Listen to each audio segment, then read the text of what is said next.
St. Luke begins his gospel today saying that others have written accounts of Jesus' life, death, and resurrection, but even so, after investigating, he's offering an account too. He calls it an orderly account. Luke's gospel was written after the gospels of Matthew and Mark, and he brings his own perspective to the story of Jesus. All four Gospels, Matthew, Mark, Luke, and John, say that Jesus knew rejection when he came into this world. He was light rejected by darkness, John says. He came to his own received him not. Matthew's Gospel says that even as Jesus was born in Bethlehem, Herod tries to kill him. Mark and Matthew say that after his ministry begins, the scribes and the Pharisees and the leaders from Jerusalem gradually come to oppose him. But Luke's gospel, we read today, says that Jesus was rejected almost as he begins his ministry in his own hometown.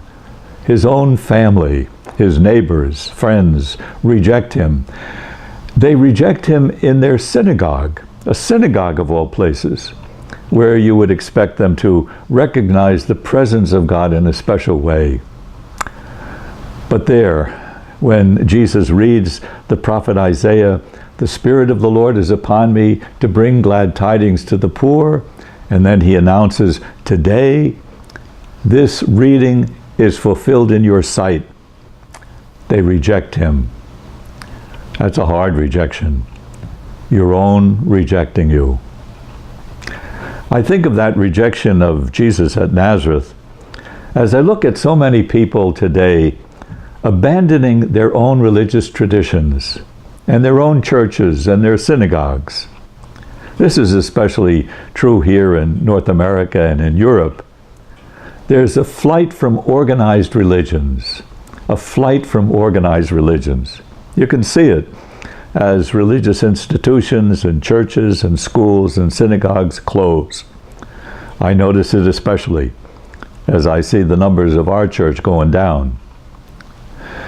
Now, what did that mean for the people of Nazareth when they rejected Jesus in their synagogue? What does it mean for people today when they don't go to church?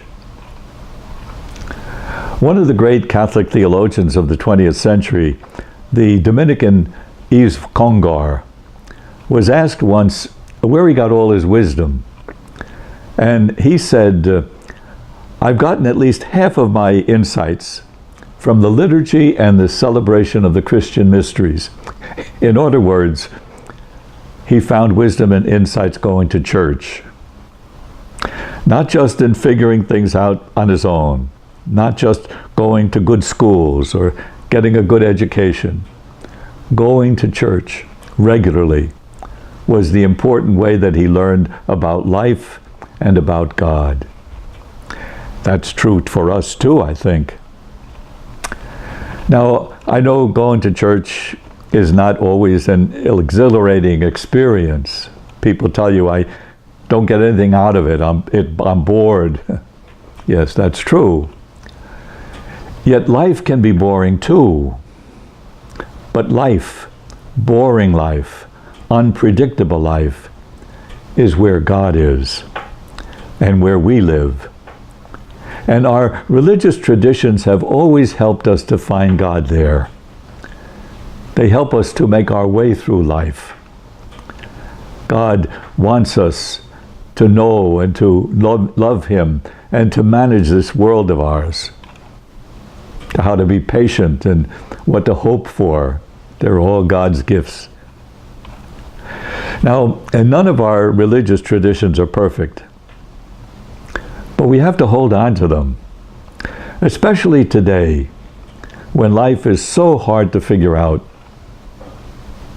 So Luke's story of Jesus in the synagogue at Nazareth reminds me my own religious tradition says that Jesus is in our church. He sits down among us. He's with us when we're there.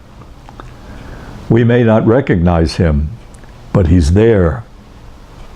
He's the way, the truth, and the life.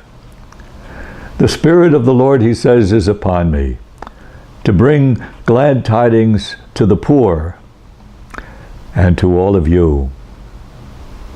So go to church